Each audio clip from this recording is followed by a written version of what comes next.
Dramatic teenagers destroy my car, so I have them arrested.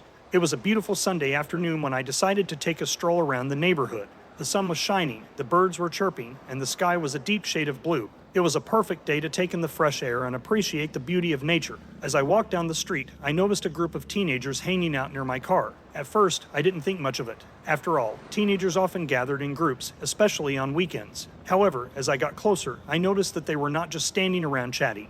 They were actively vandalizing my car. I watched in horror as they spray painted the side of my car with bright red graffiti. They were laughing and high-fiving each other as they destroyed my vehicle. I couldn't believe what I was seeing. This was my pride and joy, my car that I had worked hard to pay for, and these teenagers were destroying it right in front of my eyes. I approached them and asked them what they were doing. They just laughed in my face and continued to destroy my car. I knew I had to take action. I called the police and reported the vandalism. Within minutes, the police arrived on the scene and took control of the situation. The teenagers were shocked when the police arrived. They tried to deny that they had done anything wrong, but it was clear that they were guilty. The police took down their names and information and told them that they would be charged with vandalism. At that point, the teenagers began to get very dramatic. They started screaming and crying, claiming that they were just having fun and didn't mean to cause any harm. They begged and pleaded with me not to press charges, but I knew that I had to hold them accountable for their actions. As the police took the teenagers away in handcuffs, I couldn't help but feel a sense of satisfaction. They had destroyed something that I cared about, and now they were going to face the consequences. I felt like justice had been served. The next few weeks were tough. I had to deal with the hassle of getting my car fixed, and I had to attend court hearings to testify against the teenagers. It was a stressful and frustrating experience, but I knew that it was necessary to make sure that they were held accountable. In the end, the teenagers were convicted of vandalism and ordered to pay restitution for the damage they had caused to my car. They were also required to perform community service and attend counseling sessions to address their destructive behavior. Looking back on the experience, I realized that it was a teachable moment for everyone involved. The teenagers learned that their actions have consequences and that it is not okay to destroy someone else's property for fun. And I learned that sometimes you have to stand up for yourself and take action to hold people accountable for their actions. I still feel angry when I think about what those teenagers did to my car, but I also feel proud that I stood up for myself and made sure that justice was served. I hope that this experience will help others understand the importance of taking responsibility for their actions and treating others with respect.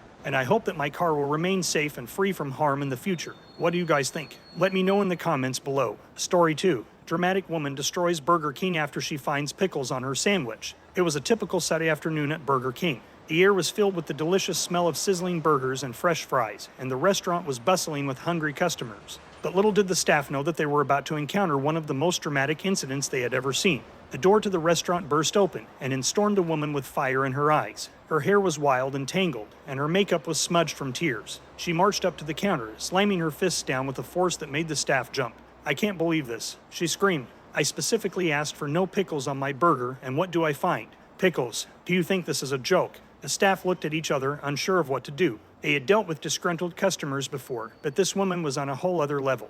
"I demand to speak to your manager," she continued, her voice rising to a screech. "I want a full refund, and I want compensation for the emotional distress you have caused me." The manager, a tall man with a receding hairline, emerged from the back room, looking concerned. "Ma'am, I apologize for the inconvenience," he said, his voice calm and soothing. "We can certainly refund your order, and we will make you a new burger without pickles right away." But the woman was having none of it. She began to pace back and forth, waving her arms wildly. "That's not good enough," she cried. "I demand justice. You have ruined my entire day with your incompetence. I will not rest until you pay for what you have done." The staff exchanged nervous glances, wondering how they could possibly calm this woman down. But before they could do anything, she had already launched into action. She picked up a nearby tray and hurled it across the restaurant, sending fries and ketchup flying everywhere. The other customers recoiled in horror, and some began to edge towards the door. But the woman was not finished yet. She grabbed a handful of napkins and began to throw them around the restaurant like confetti. She knocked over several chairs and tables, causing glasses and plates to shatter on the floor.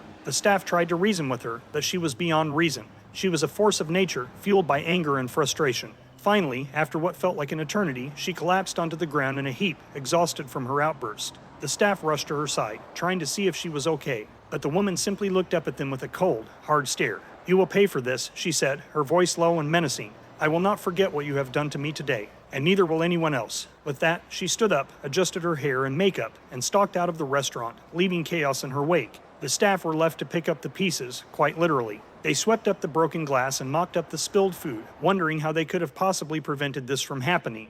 But they knew one thing for sure. They would never forget the dramatic woman who destroyed their Burger King over a few measly pickles. What are your thoughts? Leave them in the comments section when you can. Story 3. Dramatic teen girl screams at movie theater. This is written for my friend, Jen, Hang and their girlfriend. The movie theater was packed with people eagerly waiting to watch the latest blockbuster film. The air was thick with anticipation as the preview started to roll. Suddenly, a loud scream pierced through the room, and everyone turned to see what was happening.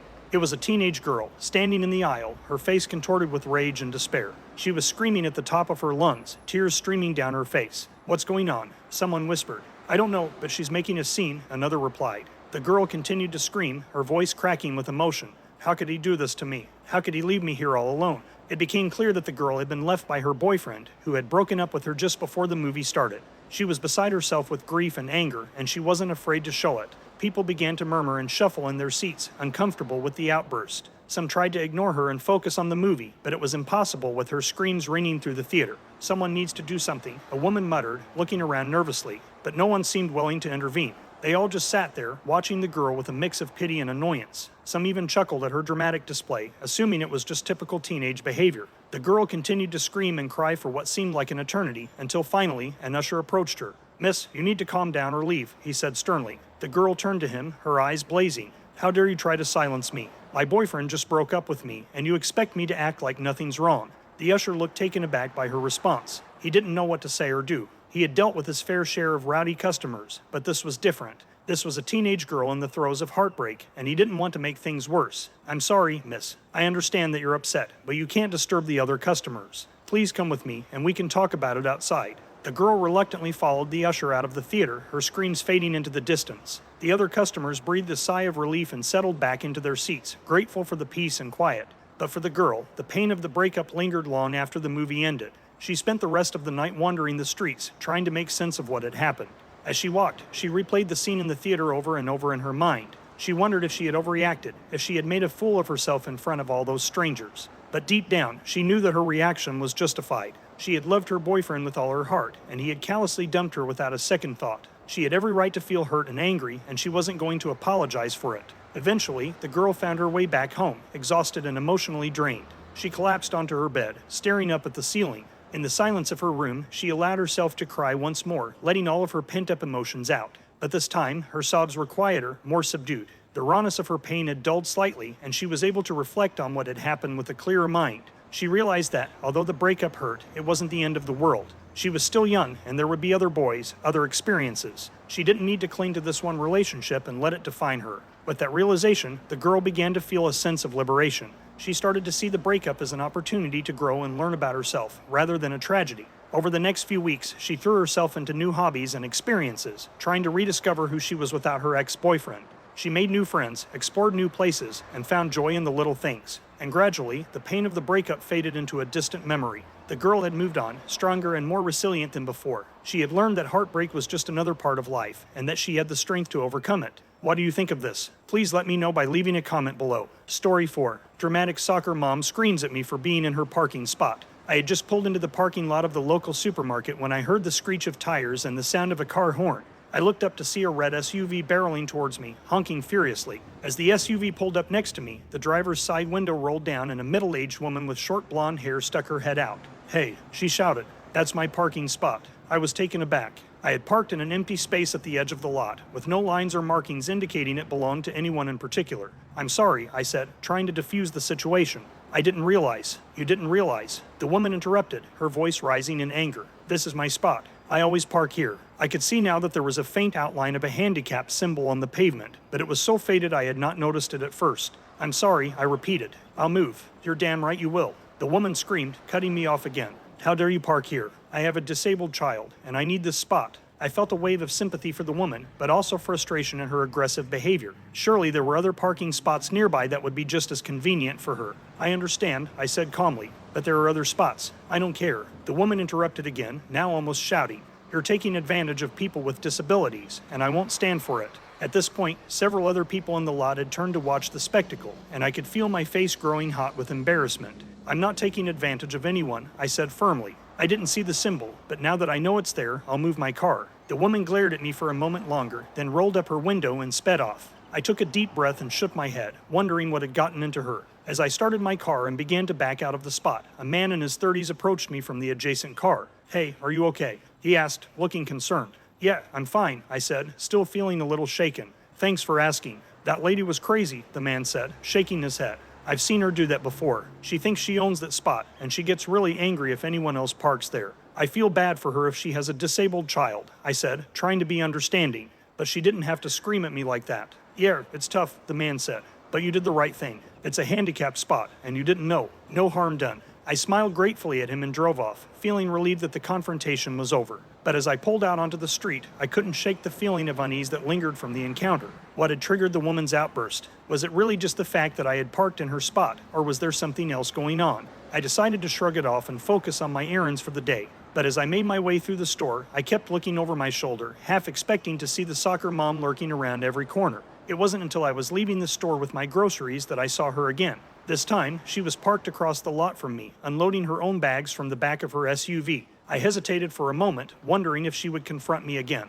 But she seemed to be focused on her own task, not paying attention to me at all. As I got into my car, I couldn't help but feel a twinge of guilt. Had I really taken advantage of a parking spot meant for disabled individuals? Even if I hadn't seen the faded symbol, was it still wrong for me to park there? I made a mental note to be more observant in the future and to make sure I wasn't infringing on anyone's rights. But at the same time, I couldn't shake the feeling that the soccer mom had overreacted. As I drove away, I reflected on the incident and tried to make sense of what had happened. Maybe the woman had just been having a bad day, and my accidental parking in her spot had been the last straw. Or maybe there was something deeper going on, some unresolved issue or pain that had caused her to lash out at me. Either way, I couldn't help feeling sorry for her. It must be hard to have a disabled child and face the challenges that came with that. But at the same time, I couldn't condone her behavior towards me. Screaming and yelling wasn't the way to solve a problem, and it had only left me feeling angry and embarrassed. In the end, I resolved to move on from the incident and not let it bother me anymore. There would always be difficult people and challenging situations in life, but it was up to me how I chose to react to them. As I drove home, I turned on the radio and let the music wash over me, soothing my frayed nerves and helping me to let go of the tension from the encounter. I knew that I would have to face many more challenges in life, but I felt ready to face them head on, with a clear head and a calm heart. And who knows, maybe one day I would run into the soccer mom again, and we could have a civil conversation about the incident. But until then, I was content to leave it in the past and move forward with my life. Hey guys, when you subscribe, be sure to click the notification bell. For more stories, click the next video.